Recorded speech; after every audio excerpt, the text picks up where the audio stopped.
नमस्कार मित्रांनो, अनुभव स्टडीमध्ये सर्वांचं स्वागत. नाद वर्दीचा ही जी काही सीरीज आहे आपली, कंटिन्यू आपण साधारणतः रेकॉर्डच्या माध्यमातून करूयात. याचा जो काही भाग आहे, तो भाग आपण आज 120वा भाग बघतो. ह्याच्यापूर्वी भरपूर भाग नाद वर्दी सीरीजचे खास करून पोलीस भरतीसाठी हे जी काही सीरीज सुरू केली होती आपण, त्या सीरीजचा हा 120वा भाग अगदी छान पद्धतीनं रेकॉर्डेड पद्धतीनं आपण बघणार आहोत. दररोज रात्री 9 वाजता जो आपण लाईव्ह घेत होतो, त्या लाईव्हला थोडासा व्यत्यय आल्यामुळे आपण हे जे काही तुमचं लेक्चरमध्ये खंड पडू नये म्हणून मी कंटिन्यूपणे सीरीज करणार आहे. अ, रोज रात्री 9 वाजता तुम्ही हा जो काही व्हिडिओ तो व्हिडिओ रेकॉर्डेड टाकेन मी, जोपर्यंत लाईव्हचं आपलं सेटअप होत नाही तोपर्यंत. ओके. कंटिन्यूपणे बघत चला. कारण आज जे केले अत्यंत महत्त्वाचे प्रश्न आहेत, जेणेकरून तुमच्या भविष्यासाठी कोणतेही एक्झाम तुम्ही द्या. फक्त पोलीस भरती असंच नाही आहे. कोणतेही तुम्ही एक्झाम द्या. त्या एक्झामसाठी तुम्हाला ही जी काही सीरीज आहे, या सीरीजचा फायदा खूप जबरदस्त होऊन जाईल. चला तुमच्या मित्रापर्यंत लिंक एकदा शेअर करा. जे विद्यार्थी नवीन असतील, पहिल्यांदा चॅनलवरती आले असतील, तर चॅनलला सबस्क्राईब करा आणि व्हिडिओ आवडला तर व्हिडिओला लाईक जरूर करा. जे आपली 2 पुस्तकं आहेत, एक आहे राजगुरूचं संपूर्ण जी-केचं पुस्तक आहे. संपूर्ण महाराष्ट्रामध्ये एवढा मोठा, एवढा कंटेंट असणारं वन लाइनरचं पुस्तक हे एकमेव पुस्तक आहे. जर कोणाला पाहिजे असेल तर नक्कीच तुम्ही पुस्तक घेऊ शकता. मार्केटमध्ये, दुकानात, Amazon, Flipkartवरती पण अवेलेबल आहे. तुम्ही हे पुस्तक घेऊ शकता आणि स्वप्नपूर्ती पुस्तक जे आहे, हे स्वप्नपूर्ती पुस्तक जे हस्तलिखित नोट्स आहेत, झालेले प्रश्न जे आहेत पोलीस भरतीचे, त्याचे विश्लेषण आपण ह्या पुस्तकामध्ये दिलेलं आहे. कोणतेही जर पुस्तक तुम्हाला घरपोच पाहिजे असेल, तर ह्या माझ्या नंबरवरती कॉन्टॅक्ट करू शकता. 8788 43 66 99. ओके. हे जे पुस्तक आहे, राजगुरू पुस्तक तुम्हाला माझ्याकडून 449 ला भेटून जाईल घरपोच आणि जो स्वप्नपूर्ती आहे, हे तुम्हाला पुस्तक 199 ला घरपोच भेटून जाईल. ह्याच्या व्यतिरिक्त तुम्हाला Amazonवरती देखील पुस्तक अवेलेबल आहेत. दुकानात देखील जाऊन तुम्ही चौकशी करू शकता. ओके. चला सुरू करूयात. अत्यंत महत्त्वाचा पहिला प्रश्न जो तुमच्या समोर आहे आणि अत्यंत महत्त्वाचा देखील आहे. महात्मा ज्योतिबा फुले यांनी बालहत्या प्रतिबंधक गृहाची स्थापना कोणत्या वर्षी केलेली आहे? महात्मा ज्योतिबा फुले सर्वांना माहिती असतील समाजसुधारकामध्ये आपण यांची विषयी माहिती अगदी छान पद्धतीने बघितलेली आहे बॅचमध्ये आपल्या ॲपवरती. मग महात्मा फुले यांनी बालहत्या प्रतिबंधक गृहाची स्थापना कोणत्या वर्षी केली असेल? तर हे वर्ष आहे पर्याय क्रमांक 3 1863 लक्षात ठेवा. महात्मा ज्योतिबा फुले यांचं जो काही मूळ गाव आहे, ओके, मूळ गाव आहे कटगुण नावाचं. कटगुण हे मूळ गाव आहे, जो सातारा या जिल्ह्यामध्ये येतो आणि 11 एप्रिल 1827 मध्ये पुणे या ठिकाणी यांचा जन्म झालेला आहे. लक्षात ठेवा, महात्मा फुले यांचं मूळ गाव जरी कटगुण असलं, तरी यांचा जन्म मात्र कुठे झाला आहे? पुणे या ठिकाणी झालेला आहे. धनकवडी कॅम्पमध्ये पुणेमध्ये 11 एप्रिल 1827 मध्ये 11 एप्रिलला. म्हणून 11 एप्रिल हा जो काही दिवस आपण महाराष्ट्रामध्ये शिक्षण हक्क दिवस म्हणून साजरा करत असतो. शिक्षण हक्क दिन 11 एप्रिल असतं, लक्षात ठेवा. महात्मा ज्योतिबा फुले यांनी 1848 मध्ये पुणे येथील भिडे यांच्या वाड्यामध्ये पहिली जी आहे संपूर्ण भारतातील पहिली मुलींची जी शाळा आहे ती देखील स्थापन केली होती. भारतातील पहिली मुलींची शाळा 1848 मध्ये भिडे यांच्या वाड्यामध्ये स्थापन करण्यात आलेलं आहे. लक्षात ठेवा. आणि 1852 मध्ये महात्मा ज्योतिबा फुले यांनी पुणे याच ठिकाणी पुन्हा लायब्ररीची स्थापना करतात. पुन्हा लायब्ररीची स्थापना महात्मा फुले यांनी 1852 मध्ये पुणे या ठिकाणी केलेलं आहे आणि सगळ्यात महत्त्वाचं आहे 24 सप्टेंबर 1873चा दिवस. ओके. 24 सप्टेंबर 1873. 24 सप्टेंबर 1873 ला महात्मा ज्योतिबा फुले यांनी सत्यशोधक जो समाज आहे, या सत्यशोधक समाजाची स्थापना पुणे या ठिकाणी केली आहे. सर्व साक्षी जगतपती त्यास नकोच मध्यस्थी याचं ब्रीद वाक्य आहे. देवाला प्राप्त करून घेण्यासाठी कुठल्या मांत्रिक, पुजारी किंवा मध्यस्थीची आवश्यकता नाही. या मताचे महात्मा ज्योतिबा फुले हे होते. बालहत्या प्रतिबंधक जो गृह आहे, याची स्थापना 1863 आहे स्वतःच्या घरी. आणि बालहत्या म्हणजे अनैतिक संबंधातून पूर्वीच्या काळी जे काही विवाह व्हायचे, ते विवाहपूर्व जे काही मुलं व्हायचे एखाद्या स्त्रीला, तर ते अनैतिक संबंधातून व्हायचे. तर अशा वेळी ते मुलं घरी त्यांना सन्मानानं घेऊ जाऊ शकत नव्हते. मग ते मुलं काय करायचे, ते लहान बाळ कुठेतरी टाकून द्यायचं, मग त्यांची हत्या करायची, कचराकुंडीत टाकून द्यायची, अशी परिस्थिती त्यावेळेस होती. मग असं करू नका. तुम्हाला जर मूल झालं असेल, तर ते आमच्या ह्या बालहत्या प्रतिबंधक गृहामध्ये तुम्ही आणून सोडा. त्यांचा सांभाळ आम्ही करू. अशा तत्वाखाली हे बालहत्या प्रतिबंधक गृह हत्येला प्रतिबंध करण्यासाठी महात्मा ज्योतिबा फुले यांनी स्थापन केलं आहे. लक्षात ठेवा. महात्मा ज्योतिबा फुले यांच्यावरती कोणत्या विचारवंताचा प्रभाव होता हेही विचारतात. तर ते व्यक्ती आता थॉमस पेन. थॉमस पेन यांचं एक प्रसिद्ध पुस्तक आहे. The rights of man. Okay, rights of man या पुस्तकाचा प्रभाव महात्मा ज्योतिबा फुले यांच्यावरती आहे. महात्मा फुले यांनी घरचा जो काही पाण्याचा हौद आहे तो साधारणतः 1868 मध्ये घरचा पाण्याचा जो हौद आहे तो हौद सर्वसामान्य जनतेसाठी काय केला आहे, रिकामा किंवा खुला करून दिलेला आहे. रिकामा करून दिला आहे, लक्षात ठेवा. त्यानंतर महात्मा फुले यांनी भरपूर पुस्तके लिहिली आहेत. पुस्तकांमध्ये एक पुस्तक खूप महत्त्वाचं आहे, तो म्हणजेच गुलामगिरी. गुलामगिरी. गुलामगिरी नावाचं पुस्तक आहे. शेतकऱ्यांचा आसूड नावाचं एक पुस्तक आहे खूप फेमस. गुलामगिरी आहे, शेतकऱ्यांचा आसूड आहे.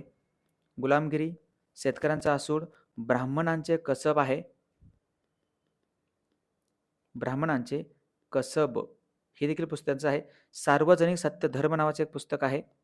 सार्वजनिक सत्य धर्म हे देखील पुस्तक लक्षात ठेवा, महत्त्वाचं आहे.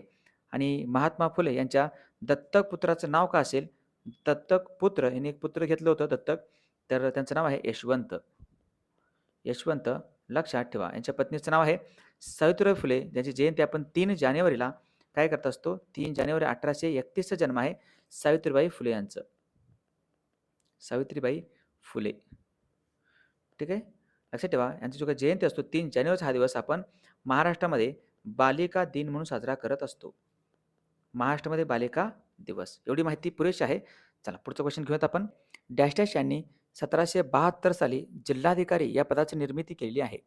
जिल्हाधिकारी जे आज आपण पाहतो, कलेक्टर म्हणतो आपण. जिल्ह्याचे जिल्हाधिकारी हे महसूल या विभागातील सर्वात प्रमुख अधिकारी असतात आणि यांच्या ह्या पदाची निर्मिती करण्यात आली होती वॉरन हेस्टिंग, पर्याय क्रमांक 1.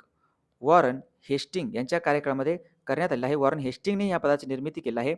कारण 1773च्या जो काही अलाहाबादचा तह आहे, ह्या अलाहाबादच्या तहाच्या नंतर काय करण्यात आलं आहे, या जिल्हाधिकाऱ्याची निर्मिती करण्यात आली आहे महसूल गोळा करण्यासाठी. ओके, लक्षात ठेवा. अत्यंत महत्त्वाचं. वॉरन हेस्टिंग जो आहे तो बंगालचा गव्हर्नर होता ज्यावेळेस हा पदावरती होता त्यावेळेस.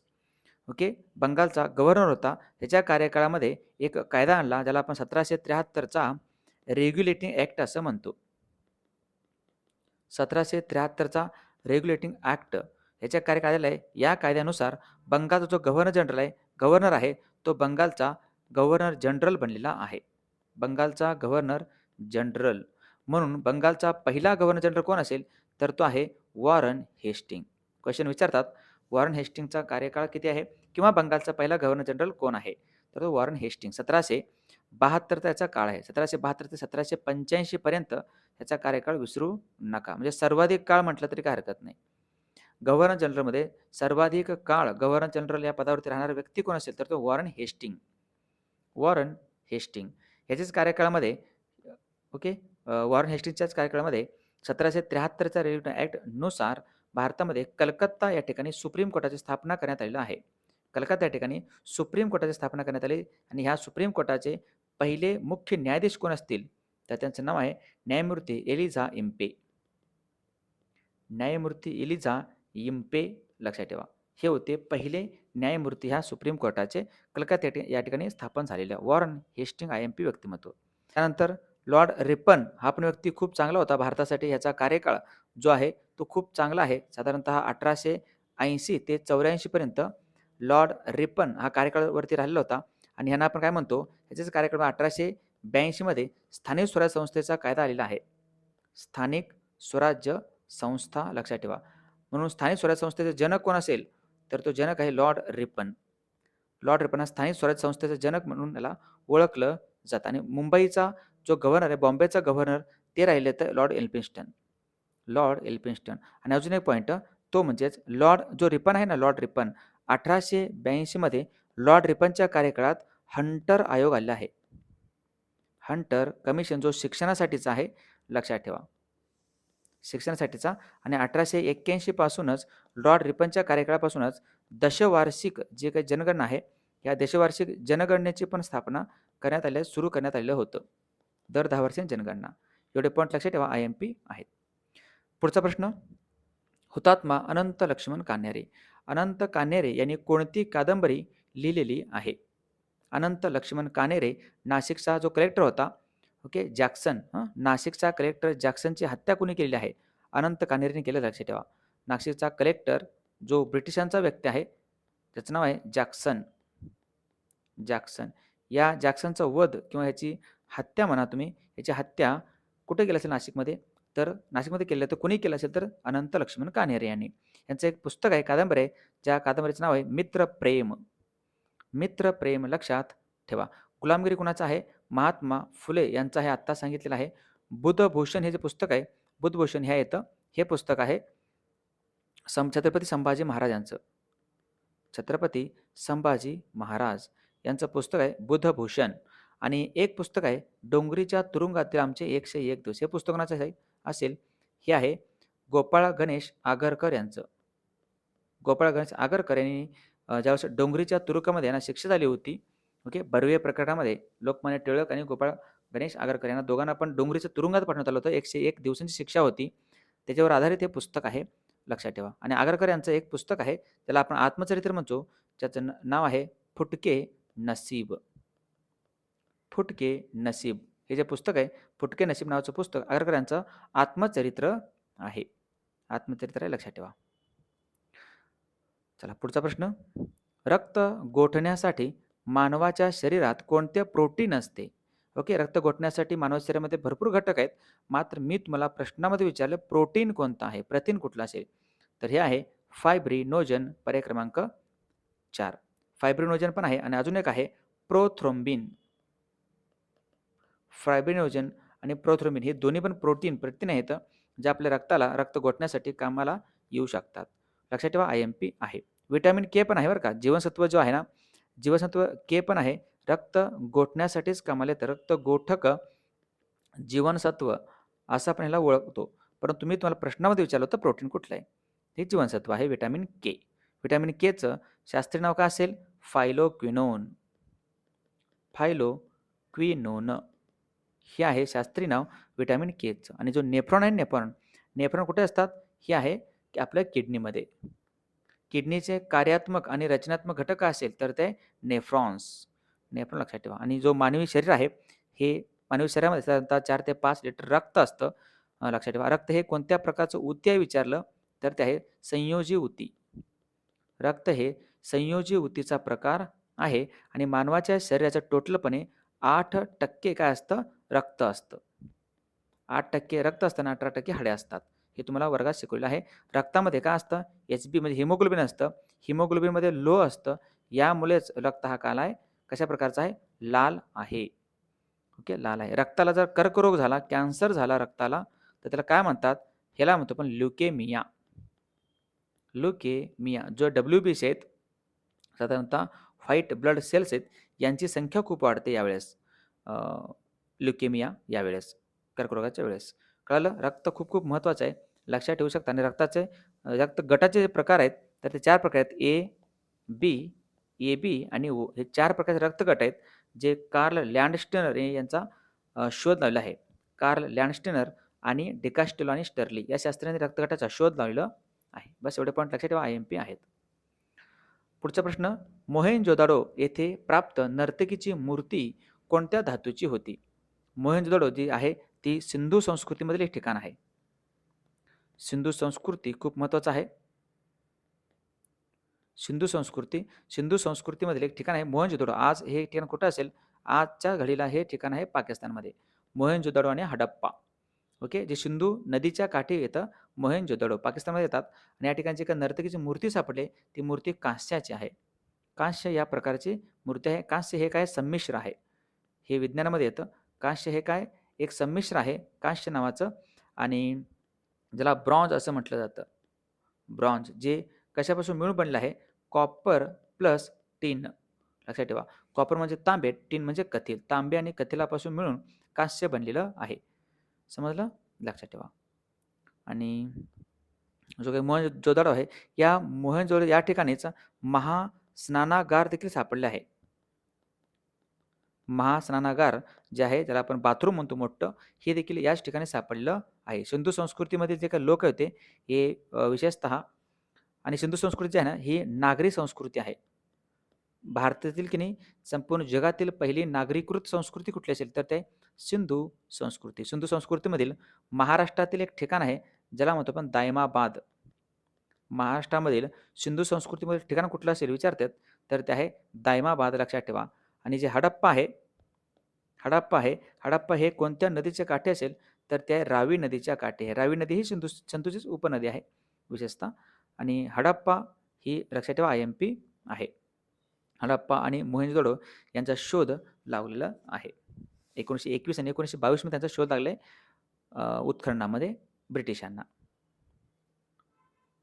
पुढचा प्रश्न, भारतातील पहिले पोस्टाचे तिकीट कोणत्या ठिकाणी जारी करण्यात आलेलं आहे? हे भारतातील पहिलं पोस्टाचं तिकीट आहे आणि हे कराची या ठिकाणी म्हणजे जारी करण्यात आलं होतं, लॉन्च करण्यात आलेलं होतं.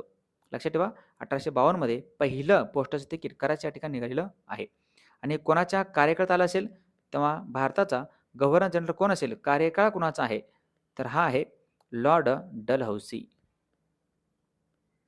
लॉर्ड डलहौसी याच्या कार्यकाळामध्ये हे जे काही पोस्टाचं तिकीट आहे तो आलेला आहे. लॉर्ड डलहौसीच्या कार्यकाळात भारतामध्ये पहिली भारतीय रेल्वे पण स्थापन करण्यात आली होती आपल्या महाराष्ट्रामध्ये.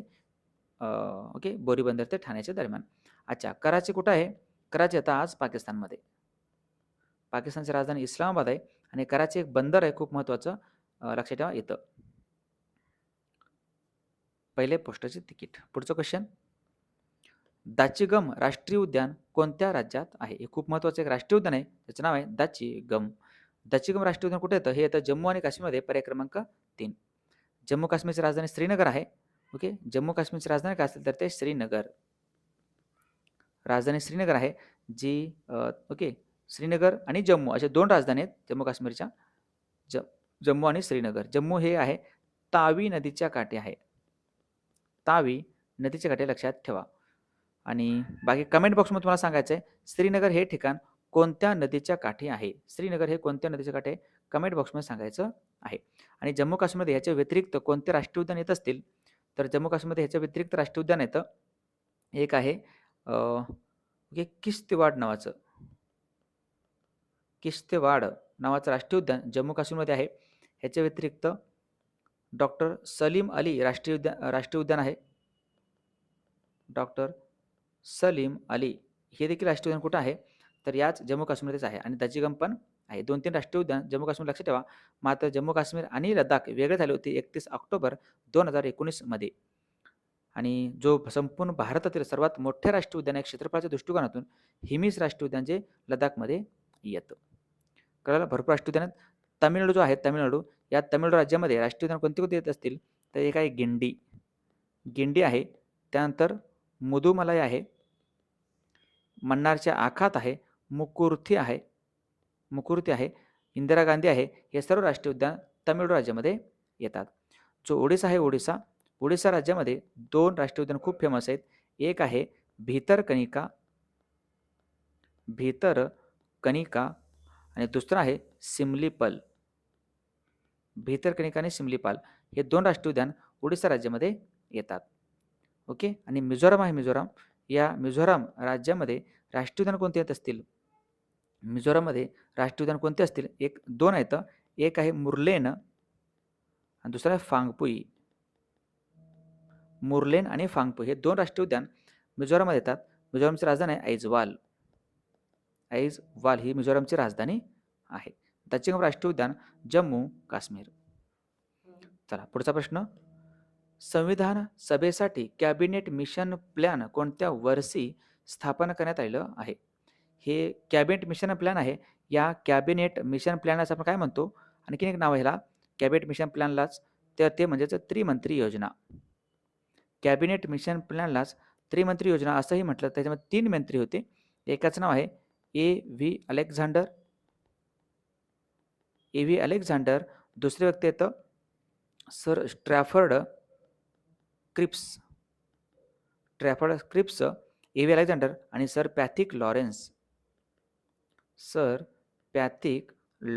लक्षात ठेवा. हे ह्या त्रिमंत्री योजनेचे अध्यक्ष होते. या तिघांपैकी मेन कोण आहेत तर सर पॅथिक लॉरेन्स, जे 1946 मध्ये आलेलं आहे. भारतासाठी एक प्लॅन घेऊन आली आणि ह्या प्लॅनमध्ये असं सांगण्यात आलं की बाबा भारतासाठी एक संविधान सभेची निर्मिती करायला काय हरकत नाही. संविधान सभा जी आहे ह्याची रचना कशी राहील हे सगळ्याचे ए टू झेड जी माहिती आहे ती या कॅबिनेट मिशन प्लॅनमध्ये देण्यात आलेलं आहे. हे ब्रिटनच्या पार्लमेंटमध्ये असलेलं कॅबिनेट आहे, जो भारतासाठी चांगली सुधारणा घेऊन आलेलं होतं. ह्या कॅबिनेट मिशन प्लॅननुसारच भारतीय संविधान सभा आहे, या भारतीय संविधान सभेची जी काही रचना करण्यात आली होती, यामध्ये एकूण जे सदस्य असणार आहेत, हे सदस्य असतील 389. 389 या 389 पैकी 292 सदस्य हे ब्रिटिश प्रांतातून येणार होते. 4 सदस्य हे चीफ कमिशनर जे प्रांत होते, 4 कमिशनर प्रांत होते, तिथून येणार होते. 93 सदस्य हे संस्थानिकातून येणारमधून होते. संस्थानिकातून येणार होते. असे टोटल 389 सदस्य होते, लक्षात ठेवा. कॅबिनेट मिशन प्लॅन खूप खूप महत्त्वाचा आहे. त्याचे अध्यक्ष होते sir Pethick Lawrence. Sir Pethick Lawrence. चला पुढचा प्रश्न. चला एकदा लाईक करा. व्हिडिओ आवडत असेल तर माहिती मी तुम्हाला जेवढी देतोय ह्याच्यापेक्षा आणखीन जास्त पण देता येतं, कमी पण देता येतं, पण जेवढं पाहिजे तेवढं वेळेच्या अनुसार तुम्हाला द्यावं लागतं. चला अत्यंत महत्त्वाचा पुढचा प्रश्न. गाईचे दूध पिवळसर हे कोणत्या घटकामुळे दिसते? हे असतं कॅरोटीनमुळे. पर्याय क्रमांक 4. कॅरोटीनमुळे गाईचे दूध हे पिवळसर दिसतं, लक्षात ठेवा. आणि दुधामध्ये जे आहे, दूध जे आहे दूध, या दुधामध्ये कोणतं ॲसिड असेल विचारलं तर ते आहे लॅक्टिक आम्ल. दुधामध्ये, दह्यामध्ये विचारलं तर लॅक्टिक आम्ल असतो IMP. आणि दुधाला पूर्णान्न असंही म्हणतात. दुधाला पूर्णान्न असे म्हणतात कारण त्यामध्ये भरपूर काही घटक आहेत. कार्बोहायड्रेट आहे, त्यानंतर आपलं फॅट आहे साधारणतः, ओके, प्रोटीन आहे, हे सर्व सर्व आहेत ह्या दुधामध्ये. त्यामुळे त्याला पूर्णान्न म्हणतात, लक्षात ठेवा. दुधाला, अंडीला वगैरे. आणि जो दूध आहे, जागतिक दुग्ध दिन कधी असेल मग? संपूर्ण जगाच्या पातळीवरती दुधाविषयी जे काही दिवस आहे, जागतिक दुग्ध दिन कधी असतो? हा असतो 1 जूनला. 1 जूनला असतो. आणि राष्ट्रीय दुग्ध दिवस कधी असेल? राष्ट्रीय दुग्ध दिन डॉक्टर वर्गीस कुरियन यांची जयंती असते 26 नोव्हेंबरला, जो आपण संविधान दिवस म्हणून देखील साजरा करत असतो. त्या दिवशी राष्ट्रीय दुग्ध दिवस पण असतं. लक्षात ठेवा. 1970 मध्ये भारतात श्वेतक्रांती आली. श्वेतक्रांती भारतामध्ये आली. त्याला आपण दुधाचा महापूर योजना म्हणतो आपण. दुधाचा महापूर कधी आलेला होता? प्रत्यक्षात महापूर नाही आहे तो. दुधाचं उत्पादन वाढवण्यासाठीच दुधाची महापूर योजना आणली 1970 मध्ये डॉक्टर वर्गीस कुरियन यांनी. त्यांना आपण काय म्हणतो? धवल क्रांतीचे जनक असं म्हणतो. श्वेत क्रांतीचे जनक कोण असतील? डॉक्टर वर्गीस कुरियन. डॉक्टर वर्गीस कुरियन. चला पुढचा प्रश्न अत्यंत महत्त्वाचा. भारतामधील पहिला वन्यजीव संरक्षण कायदा कोणत्या वर्षीचा आहे? लक्षात ठेवा. पहिला वन्यजीव संरक्षण कायदा आहे तो 1887चा. पहिला आहे. मग जर मी विचारलं सध्या वन्यजीव संरक्षण कायदा कोणत्या वर्षीचा आहे भारतात? सध्या वन्यजीव संरक्षण कायदा हा कोणत्या वर्षीचा आहे? हा 1972चं. वाईल्ड लाईफ प्रोटेक्शन ॲक्ट सध्या 1972चं आहे. म्हणजे वनामध्ये राहणारे जे जीव आहेत, हत्ती, हरिण, गेंडा, ससा, ओके, ससा नाही आहे, मोर, त्यानंतर हरिण तर आहेच आहे, ह्यांचं जे काही संरक्षण करण्यासाठीचा हा कायदा आहे, वन्यजीव संरक्षण कायदा, लक्षात ठेवा. आणि भारतामध्ये 1987चा कायदा आहे पर्यावरण संरक्षण अधिनियम. पर्यावरण संरक्षण जो कायदा आहे तो संरक्षण कायदा 1987चा आहे, लक्षात ठेवा. आणि जागतिक पातळीवरती एक संघटना आहे, ती संघटना कधीच विसरू नका. United Nations environmental programme, UNEP म्हणतो आपण. या UNEPचं हेडक्वार्टर येतं केनियाची राजधानी नैरोबी या ठिकाणी.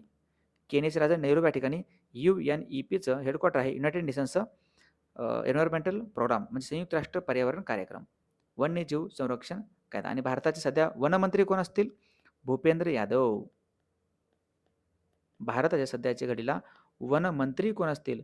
तर ते भूपेंद्र यादव, लक्षात ठेवा. चला हे होते अत्यंत महत्त्वाचे प्रश्न. थोडक्यात का होईना परंतु अगदी छान पद्धतीनं आपण कमीत कमी वेळेमध्ये जास्तीत जास्त कंटेंट माहिती देण्याचा तुम्हाला मी प्रयत्न केलेला आहे. रोज सकाळी 6 वाजता आपलं बुलेट रॅपिड फायरची सिरीज असते. चालू घडामोडीसाठी तुम्ही नक्कीच फॉलो करून ठेवू शकता. रोज सकाळी तुम्ही बघू शकता, आजचं देखील अपलोड केलेलं आहे. रोज सकाळी 6 वाजता चालू घडामोडी आणि रात्री 9 वाजता GK. हे जर कॉम्बिनेशन जर तुमचं कंटिन्यूपणे चालू राहिलं तर येणारा जो काळ आहे तो GKला तुमचा भरभराटीचा काळ नक्कीच झाल्याशिवाय राहणार नाही. चला, इथं शेवटपर्यंत व्हिडिओ बघितल्याबद्दल मनापासून तुमचा धन्यवाद. जाता येता एकदा चॅनलला सबस्क्राईब करा. तुमच्या मित्रापर्यंत लिंक ह्याची जी आहे ती शेअर करा आणि व्हिडिओ आवडला असेल तर व्हिडिओला लाईक जरूर करा. भेटूयात उद्या सकाळच्या 6 वाजताच्या बुलेट रॅपिड फायरच्या चालू घडामोडीच्या लेक्चरमध्ये आणि उद्या रात्रीच्या 9 वाजताच्या याच आपल्या नादवर्धेच्या सीरीजमध्ये. तोपर्यंत पाहत राहा अनुभव स्टडी. थँक जय हिंद.